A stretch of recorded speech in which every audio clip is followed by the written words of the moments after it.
Escape velocity किसी object की वो मिनिमम वेलोसिटी होती है जो उसे अर्थ के ग्रेविटेशनल फोर्स से बाहर निकालने के लिए रिक्वायर्ड होती है।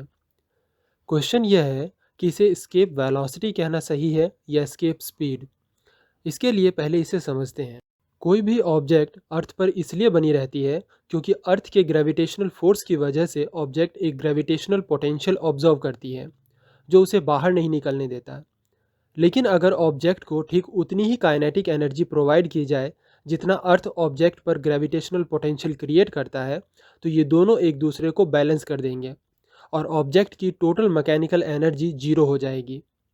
इस कंडीशन में ऑब्जेक्ट पर लगने वाला अर्थ का ग्रेविटेशनल फोर्स उसके काइनेटिक एनर्जी से बैलेंस हो जाएगा और ऑब्जेक्ट फ्री हो जाएगा।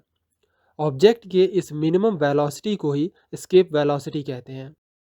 यह एस्केप वेलोसिटी कुछ बातों पर डिपेंड करती है, जैसे अर्थ के मास पर, ऑब्जेक्ट और अर्थ के सेंटर के बीच के डिस्टेंस पर, लेकिन ऑब्जेक्ट के खुद के मास पर डिपेंड नहीं करती। दैट मीन्स ऑब्जेक्ट हल्का हो या हैवी, सबके लिए एस्केप वेलोसिटी सेम ही होगी।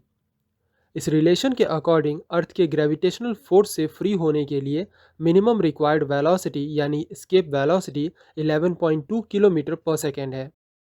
यहाँ दो बातें कंसीडर करने की है कि यह एस्केप वेलोसिटी अर्थ के एटमॉस्फेयर को इग्नोर करके कैलकुलेट की गई है, और सेकंड कि इसे एस्केप वेलोसिटी की जगह एस्केप स्पीड कहना ज़्यादा सही है, क्योंकि वेलोसिटी का मतलब है एक वेक्टर क्वांटिटी जो डायरेक्शन पर डिपेंड करती हो, लेकिन एस्केप वेलोसिटी डायरेक्शन इंडिपेंडेंट होती है। मीन्स किसी भी डायरेक्शन में ऑब्जेक्ट को सेम स्पीड से अर्थ के ग्रेविटेशनल फोर्स से दूर किया जा सकता है। एस्केप वेलोसिटी के बारे में एक बात और जानने की है कि जैसा कि हम जानते हैं ग्रेविटेशनल पोटेंशियल डिस्टेंस के इन्वर्सली प्रोपोर्शनल होती है। मीन्स इन्फिनिटी पर इसकी वैल्यू जीरो होती है।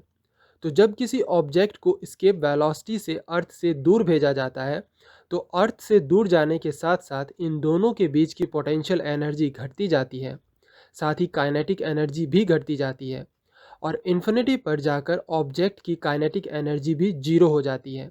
दैट मीन्स अगर किसी ऑब्जेक्ट को एस्केप वेलोसिटी से लॉन्च किया जाए तो उसकी स्पीड लगातार कम होती जाएगी और इन्फिनिटी पर पहुंचकर जीरो होगी। Okay guys, here is a question for you. आपने डिस्प्लेसमेंट और वर्क के बारे में पढ़ा हुआ है, लेकिन क्लासिकल फिजिक्स में एक और तरह का डिस्प्लेसमेंट और वर्क होता है जिसे वर्चुअल डिस्प्लेसमेंट और वर्चुअल वर्क कहते हैं।